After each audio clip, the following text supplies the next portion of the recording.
Assalamualaikum warahmatullahi wabarakatuh. Kami dari kelompok 4 yang beranggotakan Daniel Falifi Bako, Khairat Nisan, Khaira Putri Shalisa, dan saya sendiri, Hasan Sabila. Di sini kami akan menjelaskan terkait proyek kami yaitu Recommendation System Amazon Product Reviews. Tujuan dari proyek ini ialah kami ingin membangun sistem yang dapat merekomendasikan produk dari Amazon terhadap pengguna yang relevan berdasarkan perilaku, review, dan rating-rating yang diberikan oleh si pengguna sebelumnya. Adapun susunan dari proyek kami ialah yang pertama ada eksplorasi data, kemudian yang kedua itu membangun sistem rekomendasi, di mana terdapat 4 sistem rekomendasi yang digunakan, yaitu yang pertama rank based recommendation system, yang kedua collaborative filtering based recommendation system, yang ketiga item based collaborative filtering recommendation system, dan yang keempat based collaborative filtering. Kemudian yang terakhir ada kesimpulan. Selanjutnya akan dijelaskan oleh teman saya. Baik, jadi saya akan menjelaskan tentang exploring the dataset yang bertujuan untuk memahami karakteristik data yang digunakan sebelum melakukan analisis yang lebih lanjut. Nah, yang pertama, eh, kita melihat 5 baris pertama dari dataset yang bertujuan untuk memastikan struktur data yang digunakan apakah sudah sesuai. Nah, melihat gambaran awal untuk memastikan tidak ada format yang salah atau nilai yang hilang. Baik, kemudian Nah, melakukan analisis terhadap distribusi nilai rating. Digunakan untuk mengetahui bagaimana pola penilaian yang diberikan oleh para pengguna terhadap item yang ada. Nah, dengan memahami distribusi rating, kita dapat mengidentifikasi apakah data tersebut memiliki kecenderungan pada nilai tertentu. Dan dapat dilihat bahwa eh, pengguna cenderung memberikan rating 5 terhadap item. Nah, kemudian menghitung jumlah unique user dan unique item dalam dataset berguna untuk mengetahui seberapa besar skala data yang kita miliki. Jumlah unique user menggambarkan berapa banyak pengguna yang memberikan rating, yaitu em, sebanyak 1.540. Kemudian, jumlah unique item menunjukkan berapa banyak item yang dinilai, yaitu sebanyak 5.689. Nah, kemudian kita melihat apakah ada item yang berinteraksi lebih dari satu kali oleh pengguna yang sama. Nah, di sini terdapat dua users yang berinteraksi lebih dari satu kali dengan item yang berbeda. Nah, kemudian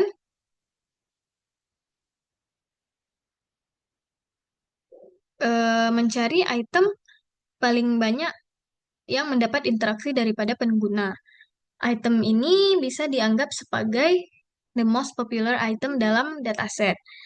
Nah, mengetahui item paling sering diakses membantu untuk memahami tren dan minat pengguna secara umum. Seperti diketahui pada gambar berikut merupakan eh, item yang paling banyak berinteraksi dengan para pengguna. Nah, kemudian ini merupakan pengguna yang paling banyak melakukan interaksi terhadap item yang digunakan untuk membantu mengenali user aktif di dalam sistem, yaitu pengguna yang paling sering menggunakan rating atau umpan balik. Kemudian, melihat distribusi dari interaksi antara pengguna dan item di dalam dataset. Nah, analisis ini memperlihatkan bagaimana sebaran frekuensi dari interaksi para pengguna. Apakah pengguna berinteraksi sedikit atau ada juga yang berinteraksi lebih banyak.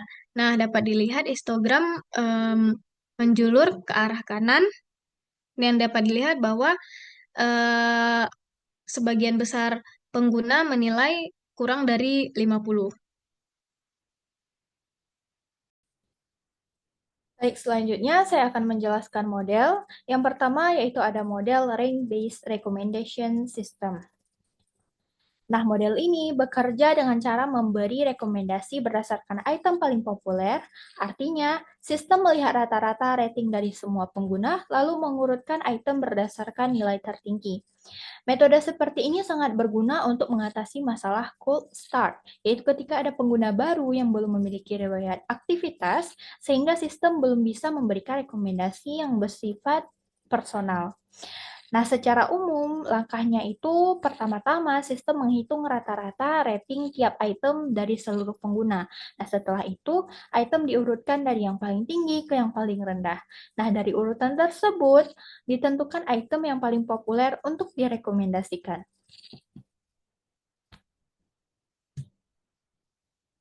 Nah, contohnya dapat kita lihat pada slide ini.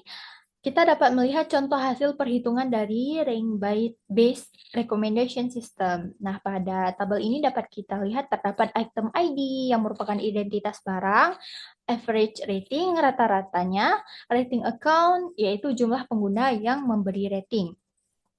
Nah, contohnya dapat kita lihat pada item dengan ID 1400501466 yang memiliki rata-rata rating 3,33 dari 6 pengguna. Nah, begitu juga item-item lainnya, data ini kemudian digunakan untuk menentukan urutan popularitas.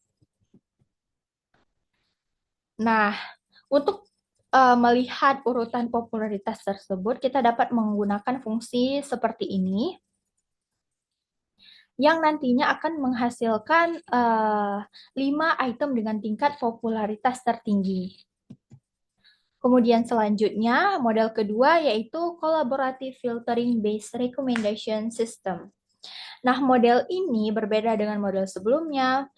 Model ini memberikan rekomendasi berdasarkan kesamaan perilaku atau preferensi antar pengguna.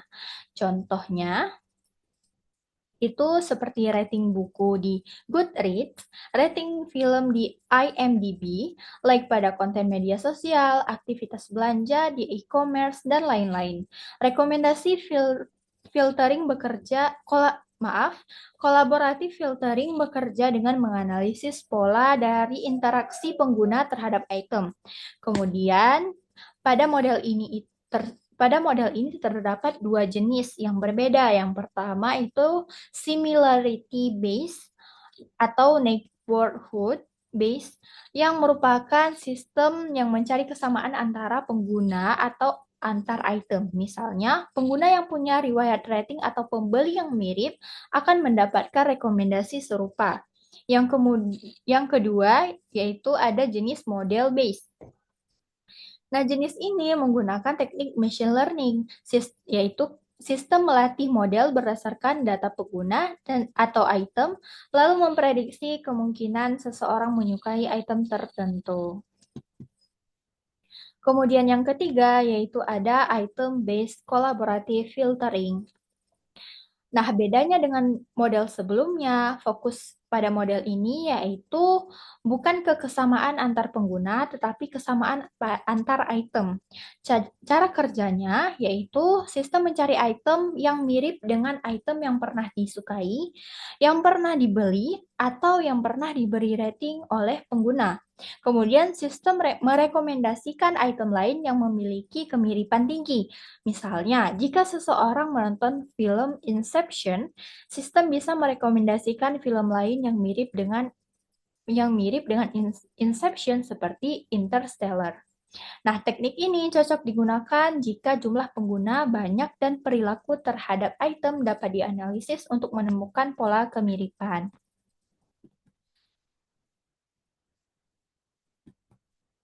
Selanjutnya, yaitu model keempat, yaitu model based collaborative filtering. Nah, berbeda dengan pendekatan sebelumnya, Model ini jauh lebih personal dan cerdas. Sistem tidak hanya melihat item populer atau kemiripan antar pengguna, tetapi menganalisis riwayat perilaku seorang pengguna secara mendalam. Seperti apa yang pernah mereka tonton, apa yang pernah mereka beli, atau apa yang pernah mereka beri rating untuk memprediksi apa yang kemungkinan yang akan mereka sukai berikutnya. Nah, agar sistem bisa memahami pola preferensi tersebut, digunakan konsep yang disebut latent features.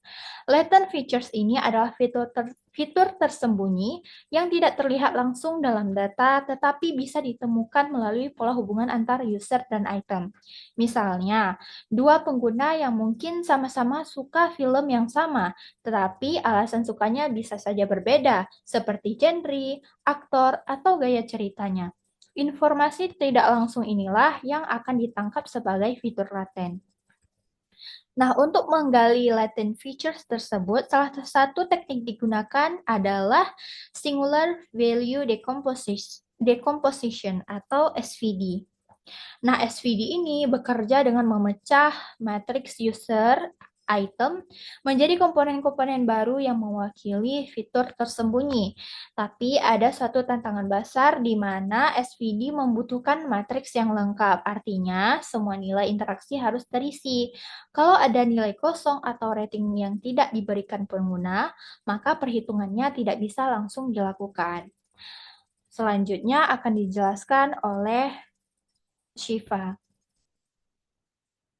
Selanjutnya saya akan menjelaskan terkait RMSE for baseline model. RMSE ialah singkatan dari root mean square error. RMSE sendiri merupakan akar kuadrat dari selisih antara nilai prediksi dan nilai aktual. Sehingga semakin kecil nilai RMSE-nya menjelaskan bahwa model itu semakin baik atau semakin bagus dalam memprediksi. Nah, dapat dilihat bahwa di model pertama, yakni model dengan Collaborative Filtering Based Recommendation System, dengan algoritmanya itu menggunakan KNN dengan basicnya itu user. Sedangkan model kedua ialah Item Based Collaborative Filtering Recommendation System, dengan algoritmanya itu menggunakan KNN dengan basic item. Sedangkan model yang ketiga ialah Based Collaborative Filtering, di mana algoritmanya itu menggunakan SVD basic. Nah, dapat dilihat bahwa dari ketiga model ini, model yang memiliki RMSE terkecil ialah model ketiga, yakni 0,9299.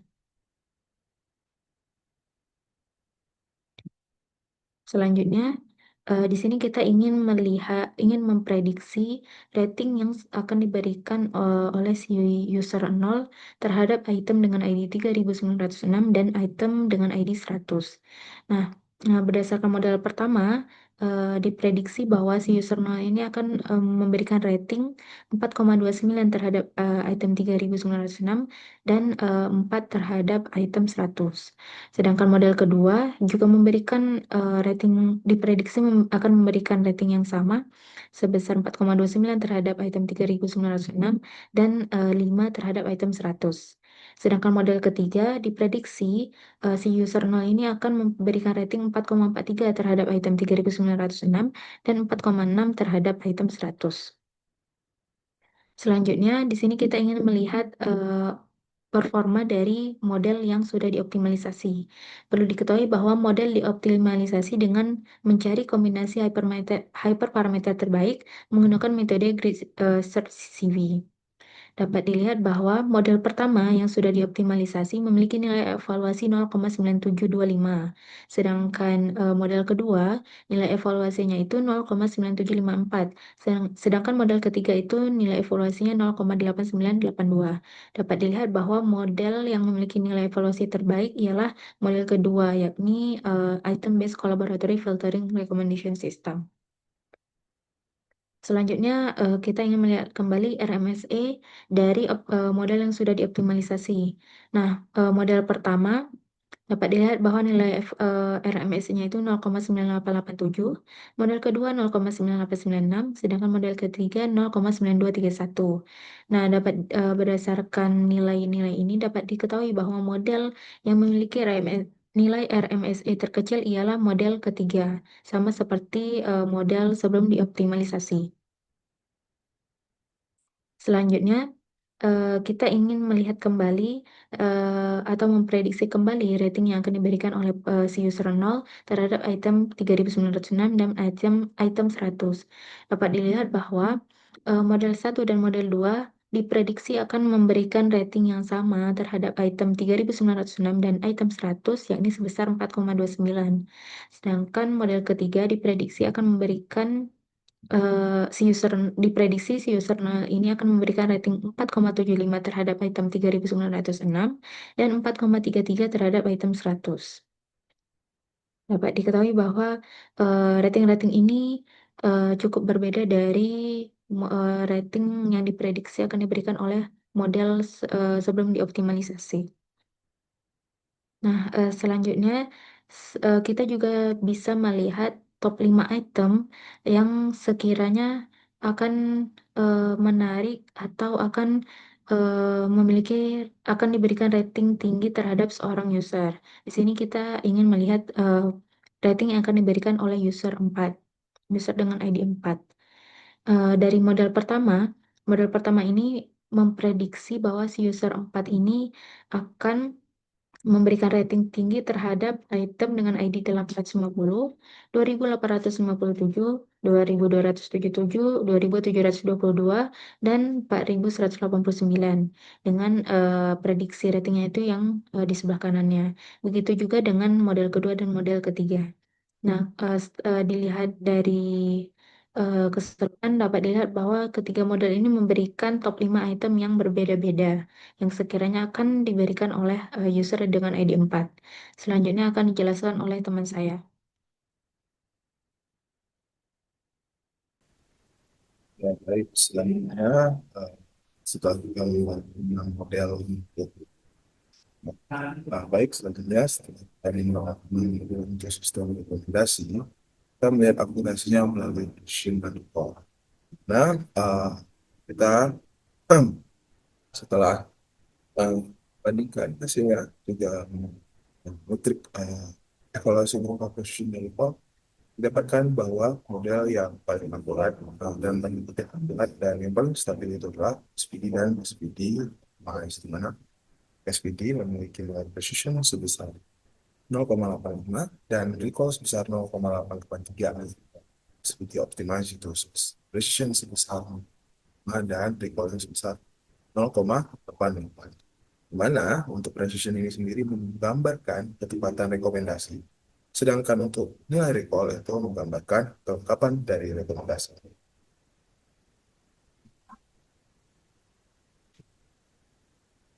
Selanjutnya, semua yang telah dilakukan dapat disimpulkan bahwa model kolaboratif dengan item based model dan user based model itu hampir sama. Model dengan user base itu menghasilkan RMSD sebesar 1,5, sedangkan untuk item based model itu sebesar 1,06. Tentu saja untuk collaborative filtering model itu menghasilkan performa yang lebih baik daripada baseline model, dan model yang sudah dituning dengan basis user-user memiliki performa lebih baik dengan RMSD 0,987. Kesimpulan selanjutnya yang kami ambil adalah model kolaboratif menggunakan item user item untuk menemukan kemiripan dan membuat prediksi daripada hanya memprediksi rate acak dari sebuah. Ini bisa menjadi alasan kenapa si model kolaboratif dari memiliki performa yang baik seperti yang dijelaskan. Selain itu, kolaboratif filtering mencari data neighbor berdasarkan kesamaan preferensi terhadap item. Misalnya, kesamaan selera pengguna terhadap produk tertentu, lalu setelahnya merekomendasikan item yang telah digunakan atau disukai oleh teman tersebut. Sementara itu, si matrix factorization itu bekerja dengan cara menggunakan user item matrix menjadi hasil perkalian dua matrix persegi panjang berdimensi lebih. Kesimpulan selanjutnya itu adalah RMSE untuk matrix factorization yang serasa 0,92 itu lebih baik daripada model kolaboratif filtering, yang mana nilai itu berkisar bisa satu koma satu. Yang itu untuk SVP matrix factorization model tidak meningkatkan baseline speed. Jadi hasil yang jabatan. Dan matrix factorization memiliki nilai RMSE karena mengasumsikan bahwa baik item nah itu direpresentasikan dalam suatu ruang berdimensi rendah yang menggambarkan karakteristik mereka dan sistem menginformasikan suatu item berdasarkan pendekatannya yang kemudian di ruang ini berarti metode ini juga mempertimbangkan faktor-faktor laten. Baik, terima kasih. Sekian dari kami. Mohon maaf jika ada kekurangan. Assalamualaikum warahmatullahi wabarakatuh.